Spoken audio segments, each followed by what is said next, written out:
I have like a tiny little scar because I blacked out one time and I don't remember what happened. Woke up with like a... I think I told the story on the podcast, no? I don't think so. So I went... We had this game, I swear I've told this story. We had this game where you'd have like 4 cups like this, like 4, like if you imagine like orange juice glasses. Yeah. Like this, you'd line them up 1, 2, 3, 4.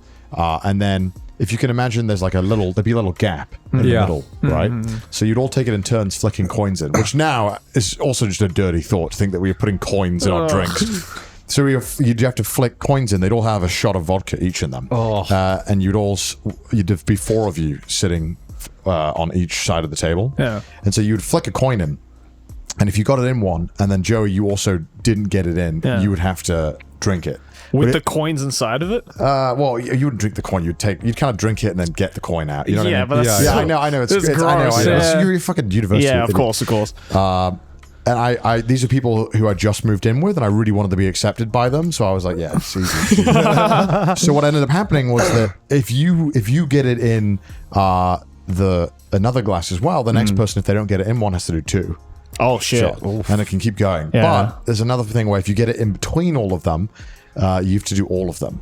Like a little gap. Yeah. And if someone doesn't then get... And so I had that, and I had to drink all 4 of them, all these shots, which were very generous shots of vodka. And I was like, oh God, okay. Then I lost again in the middle.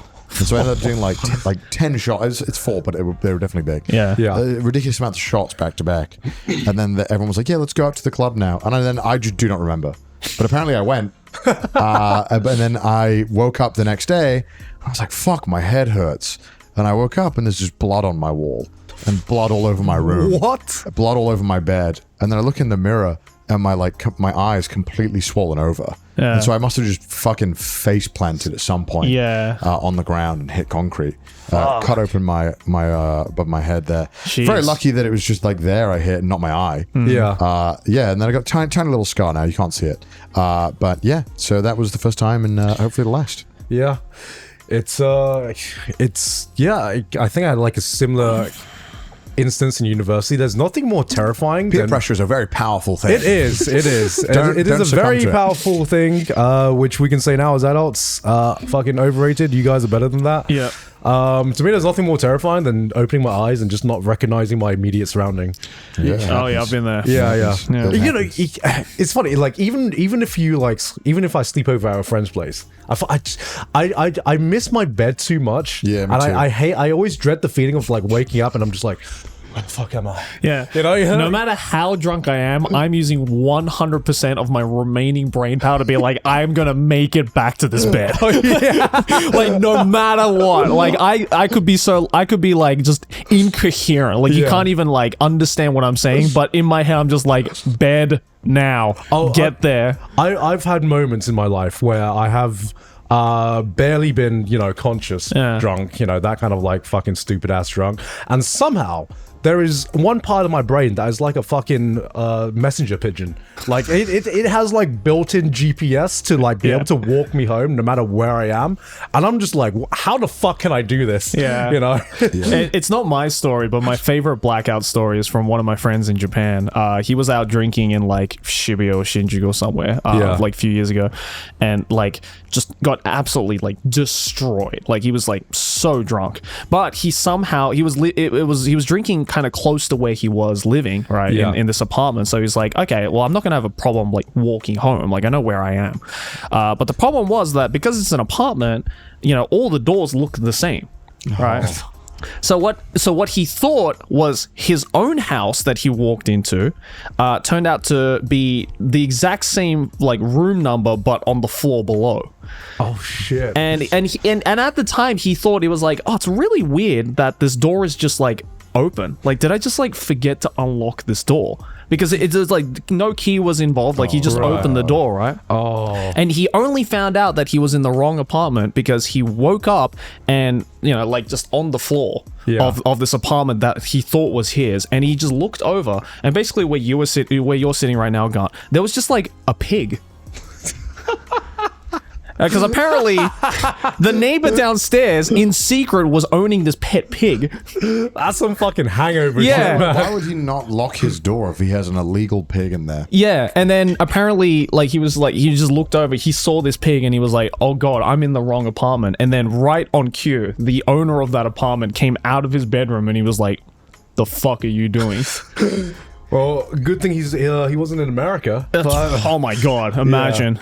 I had a friend one time who told me about, he got really drunk and when he was walking home, and like, I guess he just fell asleep walking home. Yeah. And apparently he woke up and he was in a building and they were housing like refugees in the building, and the refugees that saw him on the ground and were like brought him in and like shared their like floor space with him. Holy shit. And he was like, what the fuck? Woke up and and apparently he added them on Facebook, and they like keep in touch sometimes still because they were super chill about it and were like very helpful. That's so funny. But that must have been a bizarre experience. You just woke up and you're surrounded by refugees like trying to help you. Yeah, you're like, what the heck? Where am I? God, that's a fucking wild story, man. Jesus Yeah, Christ. I'm sure he could tell the story much better. He told me that in full detail, but that was the only part I really remember. It sounded like fucking insane. It was like, what? Yeah. Yeah, I mean, fucking, you know, I'm glad we're not that stupid anymore. Hopefully. Well, right, guys? that's part of being an adult. You know, you get older, you get smarter, you don't do that stuff anymore. Yeah. And, You realize it's not worth it. you know? Yeah. Well, it's just you realize it's not that fun. You also just, like, fun is so relative, and for some reason people think that's cool and fun to do, and you're like, actually, it's kind of fucking boring and lame. Sure. Yeah, I mean, I think when I realized that hangovers actually affected me for like more than one day was when I like, you know what I mean? You know what I mean? The multi-day hangover. The multi-day hangover. Could you? When was the last time you guys stayed up all night? What do you mean stay up all night? Stayed up all night, 24 hour. Oh. 24 hours. And ages. Yeah. Even the thing I couldn't do at our show. Do you remember back in the day when it was like you just got really into a video game and it was really easy? Oh, totally. When I discovered Terraria, so many nights. I would never just stay up 24 hours. I would always go to bed at some point, even if it was like 1 hour. Really? Yeah, I just couldn't do it. Yeah. Oh, I did it so many times when I was in uni.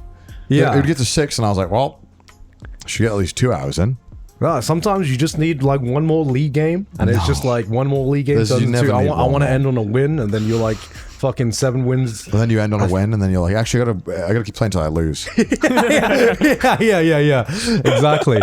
No, I mean, like, I can still like stay up all night. It's really weird because there's something in my brain that just allows me to like stay up as late as I want. But as soon as I go to bed, like I pay like the tax, you know. That's why I'm always like the last one up, but you will never see me the next day because I am like unfunctional. I think that's my problem, is that like now I've done it enough times and I know the limits of my own body and mind where I'm fully respectable of my body now. if I think to myself, okay, it's like already 3 a.m, which is already past my bedtime. Yeah. I could just stay up. Like I physically would be able to do it, but at what cost? Yeah. You know? And when I think about that, I'm like, the cost is not worth it. I'd rather just go to bed.